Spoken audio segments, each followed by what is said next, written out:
Hi Class T, I hope that you are well and that everything's okay. I hope you've had a nice Easter break and it's time to carry on with another book and some more writing ideas. So for the next 2 weeks we're going to be looking at a book called The Butterfly Lion, which was written by Michael Morpurgo. And it was the winner of the Smarty Book Prize and the Writers Guild Award. So it's quite a good book. So I'm hoping that you're going to enjoy it. Now, the first chapter that I'm going to read to you today, because I'm going to be reading 2 chapters today, but the first one is called Chilblains and Semolina Pudding. So I think the first thing that you need to do is, you don't have to tell me your answers to this, but maybe you need to find out what chilblains and semolina pudding actually is. And then that should help you to understand what happens in the chapter. So if you want to pause the video now and go and have a little bit of research and carry on with the video afterwards. So hopefully you're now a little bit more clued up as to what chilblains and semolina pudding is. Let's have a see as to how that links to the first chapter of The Butterfly Lion. Chilblains and semolina pudding. Butterflies live only short lives. They flower and flutter for just a few glorious weeks and then they die. To see them, you have to be in the right place at the right time. And that's how it was when I saw the butterfly lion. I happened to be in just the right place at just the right time. I didn't dream him. I didn't dream any of it. I saw him blue and shimmering in the sun. One afternoon in June, when I was young, a long time ago. But I don't forget. I mustn't forget. I promised them I wouldn't. I was 10 and away at boarding school in deepest Wiltshire. It was far from home and I didn't want to be. It was a diet of Latin and stew and rugby and detentions and cross-country runs and chilblains and marks and squeaky beds and semolina pudding. And then there was Basher Beaumont, who terrorised and tormented me, so that I lived every waking moment of my life in dread of him. I'd often thought of running away, but only once ever plucked up the courage to do it. I was homesick after a letter from my mother. Basher Beaumont had cornered me in the boot room and smeared black shoe polish in my hair. I'd done badly in my spelling test, and Mr. Carter had stood me in the corner with a book on my head, all through the lesson, his favourite torture. I was more miserable than I'd ever been before. I picked at the plaster in the wall, and determined there and then that I would run away. I took off the next Sunday afternoon. With any luck, I wouldn't be missed till supper, and by the time I'd be home and free. I climbed the fence at the bottom of the school park, behind the trees, where I couldn't be seen. Then I ran for it. I ran as if bloodhounds were after me, not stopping till I was through Innocent's Breach and out into the road beyond. I had my escape all planned. I would walk to the station. It was only 5 miles or so, and catch the train to London. Then I'd take the underground home. I'd just walk in and tell them I was never, ever going back. There wasn't much traffic, but all the same, I turned up the collar of my raincoat so that no one could catch a glimpse of my uniform. It was beginning to rain now, those heavy, hard drops that mean there's more of the same on the way. I crossed the road and ran along the wide grass verge under the shelter of the trees. Beyond the grass verge was a high brick wall, much of it covered in ivy. It stretched away into the distance, continuous as far as the eye could see, except for a massive arched gateway at the bend of the road. A great stone lion bestrode the gateway. As I came closer, I could see he was roaring in the rain, his lip curled, his teeth bared. I stopped and stared up at him for a moment. That was when I heard a car slowing down behind me. I did not think twice. I pushed open the iron gate, darted through, and flattened myself behind the stone pillar. I watched the car until it disappeared round the bend. To be caught would mean a caning.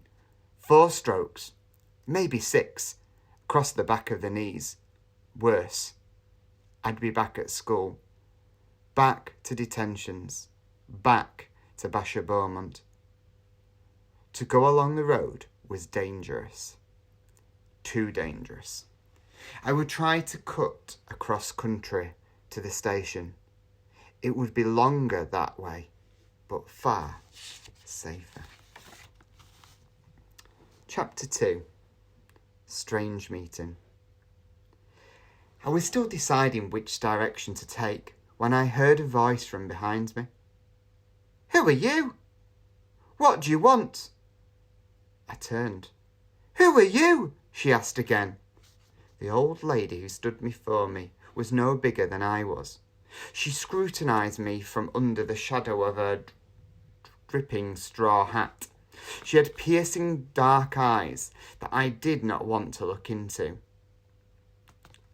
"I didn't think it would rain," she said, her voice gentler. "Lost, are you?" I said nothing. She had a dog on a leash at her side, a big dog. There was an ominous growl in his throat, and his hackles were up all along his back. She smiled. "The dog says you're on private property," she went on, pointing her stick at me accusingly. She edged aside my raincoat with the end of her stick. "Run away from that school, did you? Well, if it isn't anything like it used to be, I can't say I blame you. But we can't just stand here in the rain, can we? You'd better come inside." "We'll give him some tea, shall we, Jack? Don't you worry about Jack. He's all bark and no bite." Looking at Jack, I found that hard to believe. I don't know why, but I never for one moment thought of running off. I often wondered later why I went with her so readily. I think it was because she expected me to, willed me to somehow. I followed the old lady and her dog up to the house, which was huge as my school. It looked as if it had grown out of the ground. There was hardly a brick or a stone or a tile to be seen. The entire building was smothered in red creeper, and there were a dozen ivy-clad chimneys spouting skywards from the roof. We sat down close to the stove, in a vast vaulted kitchen. "The kitchen's always the warmest place," she said, opening the oven door. "We'll have you dry in no time. Scones?" She went on, bending down with some difficulty and reaching inside. "I always have scones on a Sunday, and tea to wash it down. All right for you?" She went on chatting away as she busied herself with the kettle and the teapot. The dog eyed me all the while from his basket, unblinking. "I was just thinking," she said, "you'll be the first young man I've had inside this house since Bertie." She was silent for a while. The smell of scones wafted through the kitchen. I ate 3 before I even touched my tea.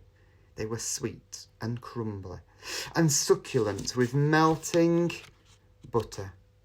She talked on merrily again to me, to the dog. I wasn't sure which. I wasn't really listening. I was looking out of the window behind her. The sun was bursting through the clouds and lighting the hillside. A perfect rainbow arched through the sky. But miraculous though it was, it wasn't the rainbow that fascinated me. Somehow the clouds are casting a strange shadow over the hillside. A shadow the shape of a lion, roaring like the one over the archway. "Sun's come out," said the old lady, offering me another scone. I took it easily. "Always does, you know. It may be difficult to remember sometimes, but there's always sun behind the clouds. And the clouds do go away in the end. Honestly." She watched me eat, a smile on her face that warmed me to the bone. Don't think I want you to go, because I don't. Nice to see a boy eat so well. Nice to have the company. But all the same, I better get you back to school after you've had your tea, hadn't I? You'll only be in trouble otherwise. Mustn't run off, you know. You've got to stick it out, see things through. Do what's got to be done no matter what. She was looking out of the window as she spoke. My Bertie taught me that. Bless him. Or maybe I taught him. I can't remember now. And she went on, talking and talking. But my mind was elsewhere again. The lion on the hillside was still there. But now he was blue and shimmering in the sunlight. It was as if he were breathing, as if he were alive. It wasn't any shadow anymore. No shadow is blue. No. You're not seeing things, the old lady whispered. It's not magic. He's real enough. He's our lion. Bertie's and mine. He's our butterfly lion. What do you mean? I asked. She looked at me long and hard. I'll tell you if you like, she said. Would you like to know? Would you really like to know? I nodded. Have another scone first, and another cup of tea. Then I'll take you to Africa, where our lion came from, where my Bertie came from too. Bit of a story I can tell you. You ever been to Africa? No, I replied. Well, you're going, she said. We're both going. Suddenly, I wasn't hungry anymore. All I wanted now was to hear her story. She sat back in her chair, gazing out at the window. She told it slowly, thinking before every sentence. And all the while, she never took her eyes off the butterfly lion. And neither did I. And that's the end of chapter 2. I hope you've enjoyed listening. Remember, keep safe and keep washing those hands.